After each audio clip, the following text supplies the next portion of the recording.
बिस्मिल्लाहिर्रहमानिर्रहीम, अस्सलाम वालेकुम। मेरा नाम सैयद फैसल शकील है। इमरान खान साहब ने हकीमों की अदवायात जो हैं जेल में खाना शुरू कर दी हैं। ये क्या मामला है? और पाकिस्तान तहरीक इंसाफ जो है इस्तराब का शिकार है और उनसे जेल में मिलना चाहती है। इस हवाले से और साथ साथ डोनाल्ड ट्रंप साहब के जब बक्कू ठप्पे जाने के बाद इंडिया वाले जो हैं बेयारो मददगार फिर रहे थे, तो उस वक्त उन्हें याद आया कि हमारे तो सरहद के साथ एक बहुत बड़ी सुपर पावर की सरहदें मिलती हैं, तो हमें फौरी भाग के उनके पास जाना चाहिए और उन्हें कुछ कामयाबी हासिल हुई है। अच्छा, अब इस कामयाबी में पाकिस्तान जो है, चाइना और पाकिस्तान की जो दोस्ती है वो स्ट्रेटिजिक भी है, आयरन क्लैड भी है, तो उससे क्या फ़र्क पड़ेगा। और दूसरी तरफ आपको पता है कि अमेरिका ने जो है वो पाकिस्तान के साथ पींगें बढ़ाना शुरू की हुई हैं, तो उससे चाइना वालों को क्या फ़र्क पड़ेगा। कोई चाइनीज़ जो हैं कोई नाराज़ हो जाएंगे, क्या होगा, ये खिचड़ी पक क्या रही है, इस हवाले से गुफ्तगू करेंगे। लेकिन सबसे पहले आपको आज़ादी मुबारक।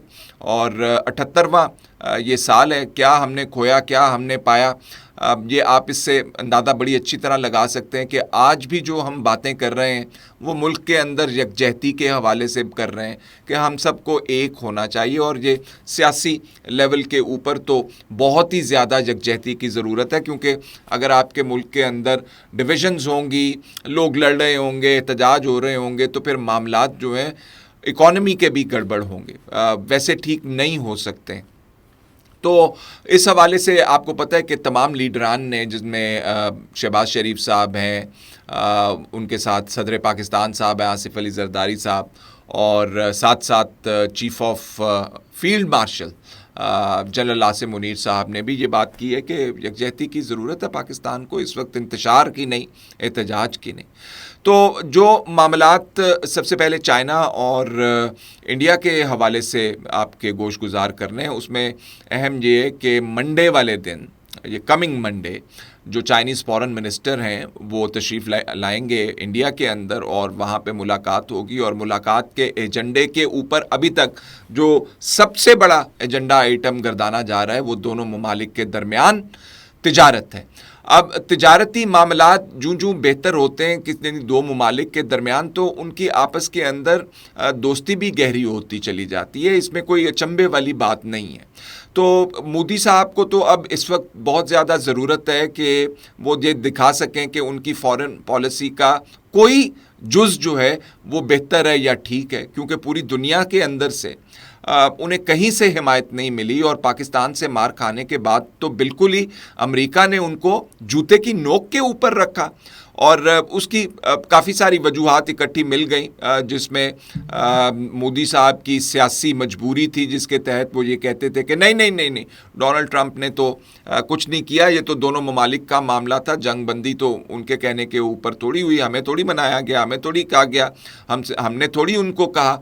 तो ये बातें चलती रही हैं, जिसके पीछे जो मंतक है वो ये है कि मोदी ये नहीं बताना चाहते अपनी आवाम को कि पाकिस्तान ने उनका रगड़ा निकाल दिया था। बहरहाल मामला क्योंकि चीन और इंडिया का, थोड़ा सा आपको बता दें, इनके ताल्लुकात जो हैं वो बहुत ज़्यादा ख़राब थे सन 2000 के बाद। आपको पता है वहाँ पे बिल्कुल ही तिजारत का भी कबाड़ा निकल गया था, और इनकी सरहदों के ऊपर बहुत सारी आपने वीडियोस भी देखी होंगी जिनके अंदर चाइनीज़ और इंडियन जो सोल्जर्स थे या फ़ौजी थे वो आपस में दस्तों गिरेबान नज़र आते थे, और इनके आपस में सरहद के मामलात भी अभी तक गड़बड़ हैं उसके। और मोदी साहब ने जो तीर चलाया अपनी तरफ से इंडिया के तरफ से कि कश्मीर जो है वो इंडिया का हिस्सा है, और उसमें आर्टिकल 370 को जो है वो रिवोक कर दिया गया, इंडियन सुप्रीम कोर्ट ने उसके ऊपर ठप्पा लगा दिया गया। उसके ऊपर भी चाइनीज़ खुश नहीं थे क्योंकि अक्साई चिन का जो एरिया है उसके ऊपर चाइना का स्टेक है, और इंडिया जो है वो कहता है मैं नहीं मानता। बहरहाल ये मामलात को अभी पसे पुष्ट डाल के सबसे पहले जो मामला डिस्कस होने जा रहा है जब मंडे को चाइनीज़ फॉरेन मिनिस्टर आएंगे इंडिया के अंदर, तो वो ट्रेड का मामला होगा कि दोनों ममालिक जो हैं अपनी ट्रेड को बहाल करें। अच्छा, अब इसका वॉल्यूम जो ट्रेड का है वो इतना ज़्यादा नहीं है जो इंडिया और अमेरिका का वॉल्यूम है, उससे तो ये बहुत ज़्यादा कम है, लेकिन इसकी इम्पॉर्टेंस जियोपॉलिटिकली बहुत ज़्यादा है। जिस खित्ते के अंदर चाइना और इंडिया बैठे हुए हैं, दोनों ममालिक जो हैं, इंडिया की पॉलिसी थोड़ी सी मुख्तलिफ रही है। ये जो है हमेशा से गला फाड़ फाड़ के बेवकूफ़ों की तरह जो कहते रहते हैं कि जी हम बहुत बड़े पहलवान हैं और हमारे बगैर साउथ एशिया का कुछ नहीं बन सकता। लेकिन चाइनीज़ जो पॉलिसी है, चाइनीज़ जो है वो इस तरह खप नहीं डालते इनकी तरह, वो अपना काम करते जाते हैं और जब काम मुकम्मल हो जाता है तो फिर पता चलता है कि यार चाइना ने क्या काम कर दिखाया। और ये जो सी पैक कॉरिडोर या इकोनॉमिक कॉरिडोर जिसको कहा जा रहा है, ये उसका चाइनीज़ डिप्लोमेसी का या फॉरेन पॉलिसी का बहुत बड़ा हिस्सा है, जिससे साउथ एशिया के अंदर जो है चाइना का इन्फ्लुएंस जो है अब नाकाबिले तस्खीर या उसको राइवल ही नहीं किया जा सकता। इंडिया की तो बात छोड़ दें, वो क्या आएगा। लेकिन इंडिया अब चाह ये रहा है कि उन्हें चाइना की सरपरस्ती, दोस्ती हासिल हो, क्योंकि अमेरिका से पिट गए हैं बहुत बुरी तरह, क्योंकि पाकिस्तान ने बहुत ज़्यादा खौफनाक किस्म की पिटाई की है। अब मामला यहाँ पे ये है कि एक तरफ इस खित्ते के अंदर दोनों बड़ी बड़ी ताकतें जो हैं वो अपने असर व रसूख के लिए बहुत ज़्यादा कोशिशें कर रही हैं, तो दूसरी तरफ पाकिस्तान और अमेरिका की जो ताज़ा तरीन रोमांस या मोहब्बत है उसके तो पूरी मुल्क के अंदर, पूरी दुनिया के अंदर चर्चे, मुल्क के अंदर क्या, वो तो जो इंटरनेशनल कमेंटेटर्स हैं हैरान और परेशान हैं कि ये माजरा क्या है और ये हो कैसे गया है।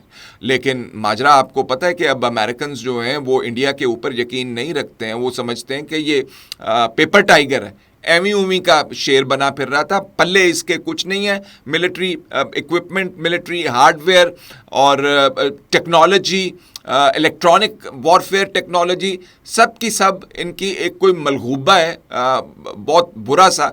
और हम जो है बहुत गलत थे ये सोचने में कि मोदी जो है वो बड़ा ताकतवर है। मोदी ऐसा नहीं है, एक चीज़। दूसरी चीज़ ये है कि अमेरिका जो है वो पाकिस्तान में अब जो मिनरल्स हैं या जो रिसोर्सेज हैं उसकी एक्सप्लोरेशन के लिए, ऑयल की एक्सप्लोरेशन के लिए भी इन्वेस्टमेंट की तैयारियां कर रहा है। तो उसको पाकिस्तान के अंदर बहुत ज़्यादा चाम नज़र आ रहा है, और उसको ये भी नज़र आ रहा है कि पाकिस्तान ने ईरान और इजराइल की एपिसोड के अंदर मामलात को सुलझाने में या किसी लॉजिकल एंड तक पहुंचाने में बहुत मदद की है और बहुत अहम किरदार अदा किया। और इसकी मिसाल मैं पहले भी दे चुका हूँ कि ईरानी सदर जो हैं वो यहाँ पे ना आए होते फ़ौरन ही जंग के बाद, अगर पाकिस्तान ने इतना अहम किरदार अदा ना किया होता।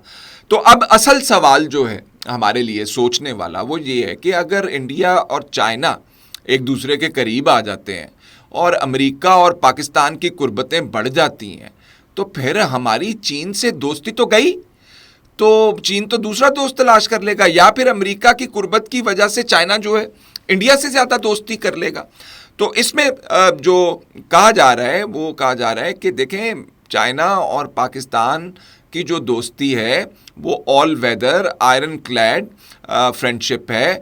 उसको ये आर्जी तौर पे दोस्तियों का दूसरे मुल्कों से रवाबित का फ़र्क नहीं पड़ता, एक चीज़। दूसरी चीज़ ये है, पाकिस्तान और चाइना जो हैं उनका आपस में जो इश्तराक है मंसूबों के अंदर, जिसमें सी पैक एक शामिल है, वो बहुत बड़ी एक जंजीर है जो कि बांधे हुए दोनों मुल्कों को, तो उसको तोड़ना आसान नहीं होगा।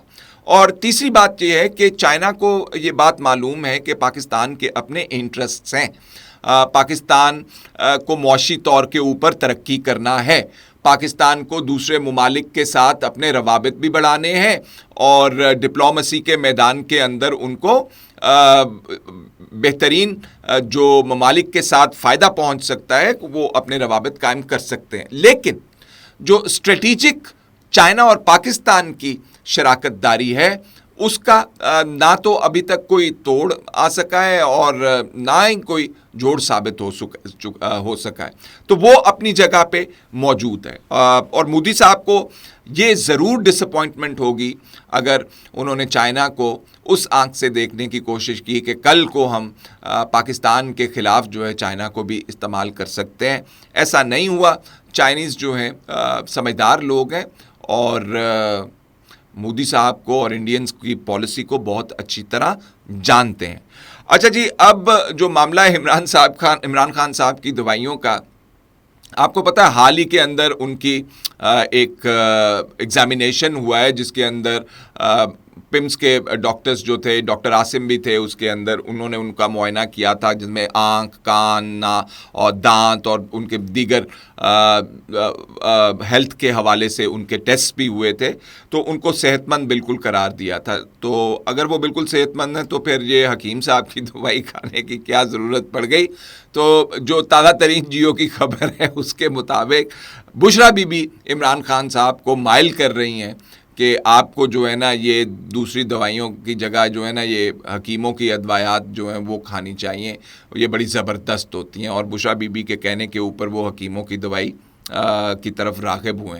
तो खाएँ, तगड़े हों इमरान खान साहब, हो सकता है उनके सोच का अंदाज भी इससे बदले और पाकिस्तान तहरीक इंसाफ को पूरी को इससे फ़ायदा पहुँचे। क्योंकि आजकल जो हुकूमत और पाकिस्तान तहरीक इंसाफ के दरमियान रवाबित डायलॉग की बात चल रही है, जिसके पीपल्स पार्टी वाले भी कह रहे हैं पीटीआई वालों को कि यार सियासत की तरफ आओ, इंतशार और एहतजाज को तर्क करो, इसके अंदर से अब तुम्हें कुछ नहीं मिलेगा और जो कोई दरवाज़ा को खिड़की खुली रह गई है थोड़ी सी, उसको इस्तेमाल कर लो।